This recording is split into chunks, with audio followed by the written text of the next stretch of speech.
Hi there, you're listening to a podcast that's created and sponsored by Second Avenue Baptist Church. If you enjoy what you hear today, check out our website and app by visiting secondavenuembc.org. You can find our mobile app and tons more content, podcasts, sermons, and more by searching for Second Avenue on the Apple App Store or Google Play Store. With that being said, let's dive into today's episode. Welcome to episode 30 of Decision Points. Today we'll be continuing our series in the book of Ecclesiastes. We will be today in Ecclesiastes chapter 7.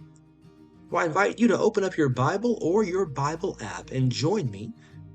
As you're doing that, here's today's trivia. What percent of people admit to having a fake persona in their personal life? Stick around to the end of the podcast for the answer to that question.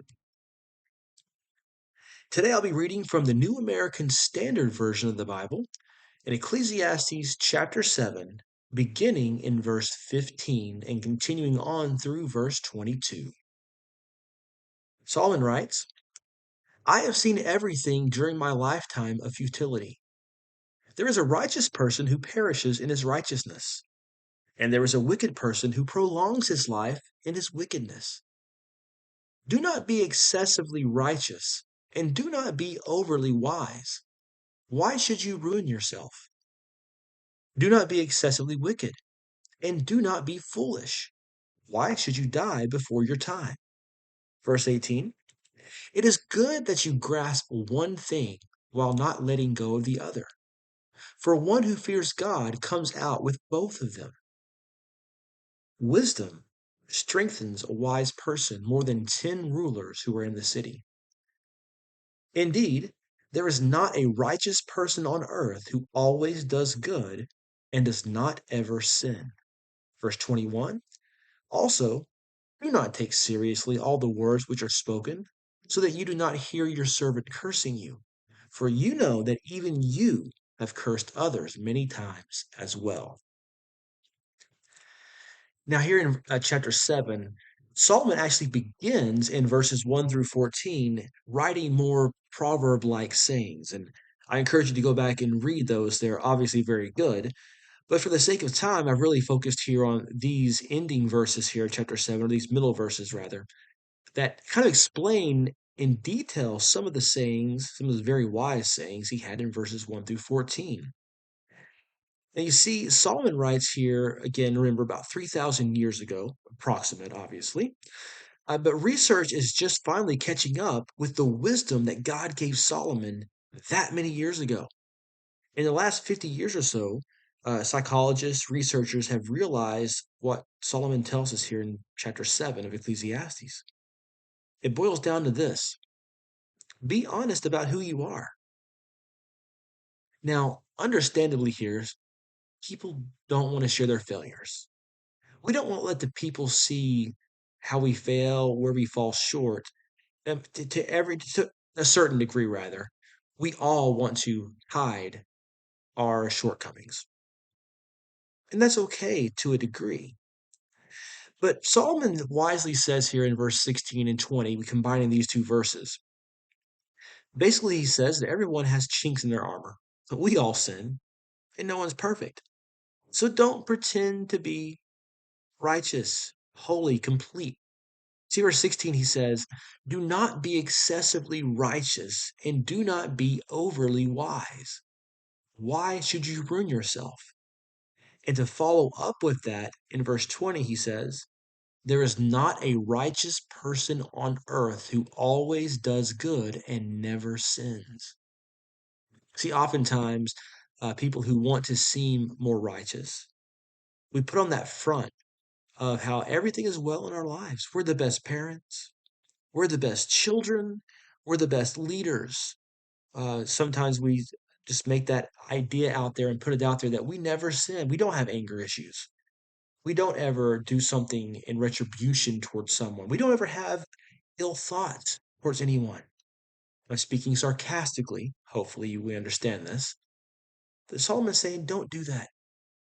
Don't put yourself out there as overly righteousness or pretending to know everything and be so wise, because you're going to bring yourself to ruin at the end. Now, on the other side of the coin, he also talks to the other people who, the people we know, those people, they're people who seem to enjoy the attention they get from being wicked, from making those bad decisions. It seems to bring them happiness and joy. Well, in verse 17, Solomon says also, do not be excessively wicked. Do not be foolish. Why should you die before your time?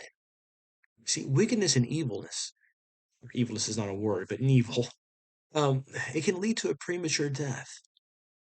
Solomon is saying here, by doing that, you're cutting short your life. You're cutting short what God could have blessed you with or may have blessed you with by practicing this wickedness and this evil. In verse 18 and 19, he brings both these things together. He says, it is good that you grasp one thing, speaking of righteousness and wickedness, while not letting go of the other. For one who fears God comes out with both of them.